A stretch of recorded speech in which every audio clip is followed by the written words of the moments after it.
কথা বললো, আবার আরেকজন কথা বললো, আবার একজন কথা বললো, আবার আরেকজন কথা বললো। এসব সিচুয়েশনে আমরা কি বলি? Very simple, shut up. But তোমরা কি এটার অল্টারনেট জানো? এটার অল্টারনেট হচ্ছে জিপিও লিপ। GPU lip.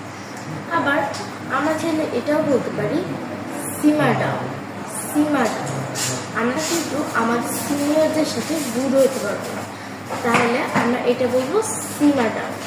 সিমা ডাউন। তারপর আমরা চাইলে এটাও বলতে পারি কর্ক ইট। কর্ক ইট মানে অনেক হয়েছে, এবার থামো। তারপর আমরা চাইলে এটাও বলতে পারি ওটা সকিং ইট। ওটা সকিং ইট। এটার মানে কিন্তু না যে আমরা মজা কোথাও ঝুলিয়ে রাখবো। সো গাইস, আজ এই পর্যন্ত, পরবর্তী ভিডিওতে আবার দেখা হবে।